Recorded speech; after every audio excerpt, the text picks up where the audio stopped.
Hey everyone, I'm your host Peter Zablocki, and you're listening to History Shorts. I hope everyone's having a great day so far, and thank you for making this show a small part of that. If you'd like to help me out with a small gesture, please leave History Shorts a rating or a review, and click that subscribe button if you haven't already done so. For sources and books used as the basis for these episodes, how to advertise on a show, and other information such as a list of our upcoming guests on the conversation series, or a link to our Patreon account where you can find exclusive episodes not heard here, please visit www.historyshortspodcast.com. Today's episode is brought to you by the Podcast Republic, your ultimate podcast listening app. Discover and subscribe to thousands of podcasts from around the globe, all in one place. Download Podcast Republic now and take your podcast experience to the next level. Having said all of that, the war in Europe was over. Adolf Hitler was dead, and Berlin was in ruins, while the Third Reich had surrendered unconditionally. It was May 1945, and for a moment, the world held its breath. After 6 years of total war, the guns had fallen silent. Flags waved in the streets of London, Paris, and New York. Allied troops shared cigarettes and photographs with each other in victory. But in a room tucked behind locked doors in Whitehall, far from the jubilant parades, a plan was being drawn that defied belief. A plan that considered the unthinkable. It was actually codenamed Operation Unthinkable, and it proposed something extraordinary. A full-scale war between the Western Allies and the Soviet Union. Here is the rest of that story. Yesterday, December 7th, 1941. It's one small step for man, one giant leap for mankind. Mr. Gorbachev, tear down this wall. The man who ordered the plan for Operation Unthinkable was none other than Winston Churchill. Even in the final days of World War II, Churchill had grown increasingly uneasy about the intentions of his wartime ally, Joseph Stalin. While Roosevelt had maintained a cautious optimism about post-war cooperation, Churchill saw darker clouds gathering. As Soviet troops rolled into Eastern Europe, they did not liberate. In fact, they occupied. Poland, Hungary, Romania, nations that had once hoped for independence, were now falling behind a new Iron Curtain. Churchill, a historian by instinct and a warrior by experience, saw Stalin's moves not as ideological coincidence, but as strategic domination. And so, just weeks after celebrating victory in Europe, Churchill ordered the British Chiefs of Staff to study the possibility of confronting the Soviet Union militarily. Ironic, considering that at the time, World War II was technically not over. The war against Japan was still going on, and Stalin and Britain and the US were technically all together the good guys. You know, the Allies. Still, Churchill had a feeling. The first draft of Operation Unthinkable was delivered in early June 1945. Its premise was staggering, that British and American forces, bolstered by remobilized German military units, the ones they just defeated, would launch a surprise attack on Soviet positions in Germany and Poland. Aiming to push Red Army back and prevent total Soviet domination of Eastern Europe. The target date for the attack was as early as July 1st, 1945. We're talking a month before the dropping of the atomic weapons on Japan. The planners faced an almost impossible task. They were asked to determine whether the West, exhausted, depleted, and facing mass demobilization, could halt or even roll back the largest land army in human history. The Soviet Union, by mid-1945, had over 11 million soldiers under arms, with hundreds of divisions stretching from Berlin to Vladivostok. The Red Army had triumphed at Stalingrad, Kursk, and across Eastern Europe. Their morale was high. Their generals were battle-tested, and they were now entrenched deep in Central Europe. The Western Allies, by contrast, were war-weary. The The United States had millions of troops, yes, but many were already preparing to redeploy to the Pacific to finish the war against Japan. Britain was nearly bankrupt, with its population fatigued by 6 years of rationing and bombing. France was still rebuilding. The idea of starting a new war, this time against their former, or rather still ally, was to many kind of lunacy. But Churchill was serious.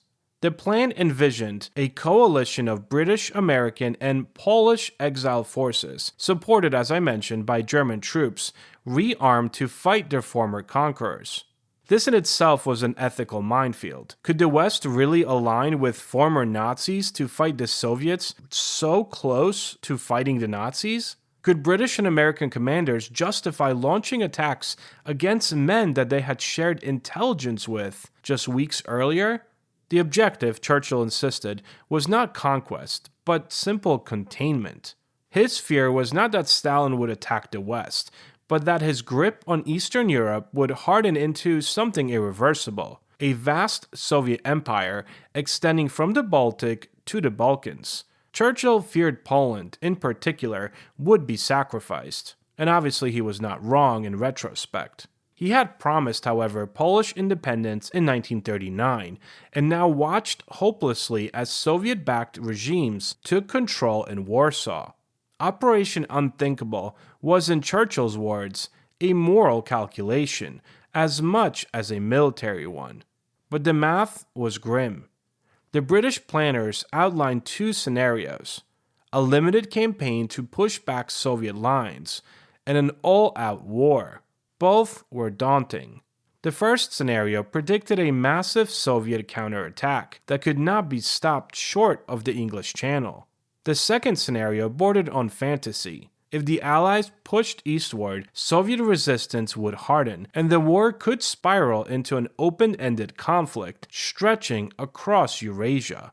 Worse still, the Allies lacked the logistical capacity. Their supply lines were oriented toward defeating Germany, not fighting through the heart of Russia.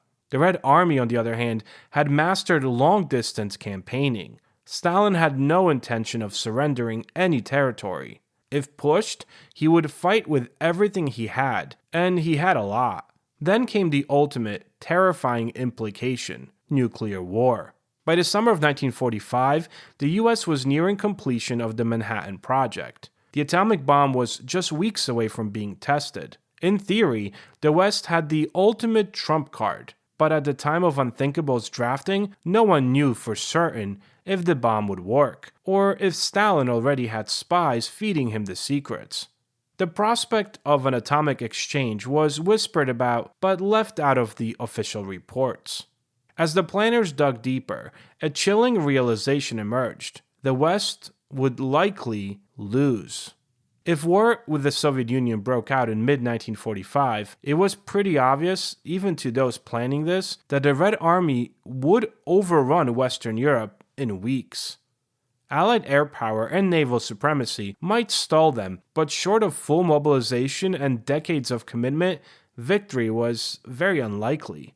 The final report concluded that the best-case scenario was a prolonged stalemate. The worst, a catastrophic defeat and the loss of all of Europe. Churchill, sobered by the assessment, shelved the entire plan. But the idea never fully died. In July 1945, Churchill was voted out of office. Attlee, head of the Labour Party, became prime minister. He had no appetite for war. With Roosevelt also gone, replaced by the more hardline but still pragmatic Harry S. Truman, the dynamics shifted again. And in August, the atomic bomb was dropped on Hiroshima and Nagasaki, and the world changed forever. Stalin watched closely. Though Operation Unthinkable was never acted upon, its existence tells a harrowing truth, that even in the hour of victory, peace was fragile. The alliance that had defeated fascism was already splintering into suspicion and distrust. The plan's very name, Unthinkable, revealed its essence. It was not merely a military operation, it was a moral and strategic Rubicon. Years later, as the Cold War hardened into a decades-long standoff, historians returned to Unthinkable with fascination. What if it had been launched? What if the British tanks had rolled east from the Elbe instead of west from Normandy? What if Soviet and American troops had faced each other not with handshakes and cigarettes in Berlin, but with artillery fire? The alternate history remains a tantalizing yet terrifying speculation. Before I let you go, I just want to get into the other side of this coin, namely the Soviets. For their part, they likely had their suspicions. Stalin was deeply paranoid after all, and Soviet intelligence was excellent. Some historians argue that the very existence of Operation Unthinkable may have accelerated Stalin's efforts to consolidate Eastern Europe and push for nuclear parity. If so, then the plan, though shelved, still shaped the future by reinforcing the very fears that it had hoped to address. Operation Unthinkable was eventually declassified, but not until 1998, decades after Churchill's death. Its documents revealed the raw anxiety of the post-war world, the recognition that the defeat of Nazi Germany had not brought peace at all, only a new and more ambiguous struggle.